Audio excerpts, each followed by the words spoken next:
Good morning and thank you for joining us. I'm Daniel Berlant in CAL FIRE's headquarters in Sacramento. Special welcome for those of you joining us this morning on Periscope for this special video report about holiday decorations and Christmas safety. With the holidays quickly approaching, Christmas now in just a little over a week, we want to make sure that everybody has a safe and happy holidays, but there are a lot of hidden dangers that come with the holidays. Each year, we respond to roughly 300 fires across California, fire departments across the state, fires that are started specifically by Christmas trees or holiday decorations. So with so many fires that are caused directly by these holiday decorations and trees, you've got to make sure you're practicing a little extra fire safety during the holiday season. So we've got some special important tips to go over with you. First, those of you celebrating Christmas and that have a live Christmas tree, there are a number of tips that are very important to remember. The first one is you want to check your water level on your tree daily. A good healthy tree that has been freshly cut will drink as much as a gallon of water every day, and that is a lot of water that it's going to go through. So every single day you need to make sure that there's plenty of water in the tree. Don't let the water in the stand get below the cut of the tree. Make sure there's plenty of water so that tree can keep absorbing as much water as possible, because trees, as they die and as they're cut, obviously start to become more flammable, and that's when the risk of wildfire increases. So you've got to really make sure that there's plenty of water in your Christmas tree stand. The next thing, keep your tree and decorations at least 3 feet away from heat sources. So you want to make sure that you can see fireplaces. Keep it far away from it. For me, the heating vent is right above my Christmas tree. So every single year, I close that heating vent so we don't have hot air blowing down on this Christmas tree, making that tree get drier even faster. The tree is going to die once you cut it. So what we're trying to do by keeping that water fed and keeping it away from these heat sources is keeping it as fresh and as alive for as long as possible, at least hopefully through the Christmas season. Now, a lot of people, especially traditionally over 100 years ago, people actually put candles on their Christmas tree. Now, today, obviously, there's a little more common sense to putting a candle with an open flame on a live Christmas tree. That is a huge fire risk. Now, there are some great candles out there, and I'll grab this one right here, that you can use that are LED powered, battery powered. They flicker just like a real candle. So yes, if you want to use some traditional decorations like a candle, use one of the LED battery-powered candles that on your tree. So not as common, but that is a great question that we got. The next thing, never leave a lighted tree unattended. Now, while most of the Christmas tree lights that are meant for trees put off very little heat, especially those that are LED, there are some others that do put enough heat that there is the risk that if it's unattended, something could happen. You could have a fire. So you want to make sure that if you're going to leave your house, that Christmas tree is turned off. Plug it into even into a timer that shuts off after a certain amount of time so that tree light is not running all night long. Now, we'll move on to some holiday decoration safety.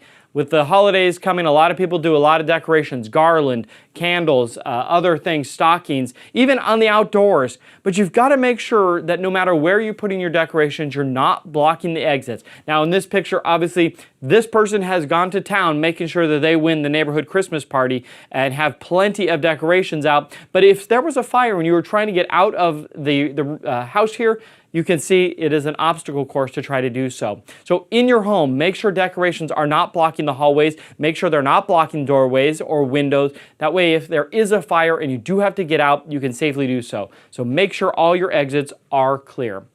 Don't overload your electrical outlets. If you've seen Clark Griswold in Family Vacation, you know exactly what can happen if you put too many light strands all plugged together. They're just not meant to have light strand after light strand plugged together. A good number is 3 light strands, but you really need to check the manufacturer's recommendations to see how many can you plug into each other. So try to find multiple outlets in different parts of the room to plug all your different decorations into so you don't overwhelm one circuit itself. You also want to make sure that your light strand is approved and has been tested by the UL. That's the Underwriters Laboratory, making sure that those strands are in fact safe to a certain extent. So when you have all these strands plugged in together, obviously this can create a huge fire risk. Make sure again that you check those recommendations from the manufacturer. Our next item here, holiday candle safety. As I mentioned right off the bat, use flameless candles. This one here, again, looks real. It can be decorative. They're not too expensive. And if you want to place them somewhere around your house, you don't have to worry about, making sure they're extinguished. You don't have to worry about anything flammable being nearby them. So use these flameless candles that you can buy at really any store that's selling decorations. But let's say you do use the traditional candle. Make sure that once you leave the room that candle is completely extinguished, especially before you go to bed and before you leave. Keep your pets away from the candles and your other decorations. This includes also small children. You don't want the cat to jump up on the counter, knock down the candle, and that candle goes into a curtain. It catches it on fire. So for those of you who are pet lovers, animals, they're very interested. They want to find out what's happening, and they want to play with anything and everything. So you've got to really make sure that your Christmas tree is prepared and your home is prepared for your pets to be curious about a flickering object like a candle. So again, keep candles in a safe and secure place where cats, pets, dogs, birds, hamsters, rats, or children don't knock them down. Holiday time is a very special time where family comes together. A lot of people do big Christmas dinners or holiday dinners, gatherings where there's a lot of cooking going on. So we do see an increase in cooking fires this time of year as well. So some good safety reminders out there. Turn your pot handles inward. Why would you do that? Well, let's say you're not paying attention, or your small child, or even again an animal comes into the kitchen, can grab that handle from the pot, it falls down. It can easily burn somebody. Depending on what's inside, grease or other things could land on other flammable objects and actually start a fire. So you really want to make sure that your pot handles are completely turned inward or back, but not to the front of your stovetop. Now let's say you do have a fire. If you're cooking with grease and you do have a fire, don't panic, don't worry. There is an easy way that you can put that fire out without using water, and that's the key. Put a lid on that pan or that pot. That's going to suck all that oxygen out, and it's going to kill that fire inside. But if you throw water, especially on a grease fire, all that's going to happen is it's going to actually become larger. The fire is actually going to spread. So water on a grease fire is never a good idea. So if you have that pot nearby, you can quickly put it on and it hopefully will get rid of that fire. Now, never leave anything cooking unattended, especially on the stovetop. You don't want to leave the house for any period of time. And if you are cooking with anything that's like with grease on the stovetop, you've got to make sure that somebody's in the kitchen, a responsible adult, at all times to ensure that if something does happen, like this last picture, if this does happen, it's not the end of the world. You can quickly put that fire out without it becoming an issue. The other thing that you should also always remember to have is a fire extinguisher somewhere within the kitchen that is easily reachable, so that if you do have a fire that you can't easily put out, you've got that fire extinguisher and you can quickly put out that fire. Also, having a working smoke alarm and a CO alarm. Those are two very important things all year round, but especially as you have more family in the house, or you have the more cooking that's going on, you want to make sure you have that information.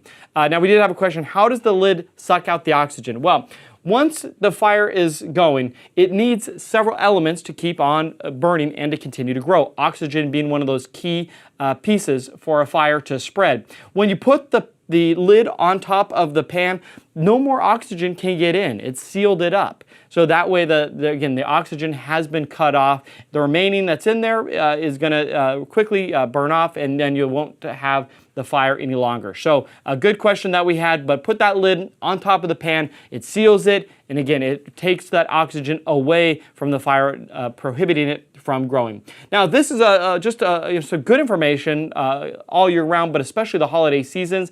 If you want more information, or we covered something at the beginning before you were able to join us, go to our website at fire.ca.gov. That's where you can get all the good information about making sure your Christmas tree, making sure your candles, making sure your cooking and your decorations this holiday season are as fire safe as they can be. Now that's the latest here on our special holiday and Christmas special report. I appreciate you joining us. Have a happy holidays and a Merry Christmas from all of us from CAL FIRE. I'm Daniel Berlant. Enjoy your holiday season.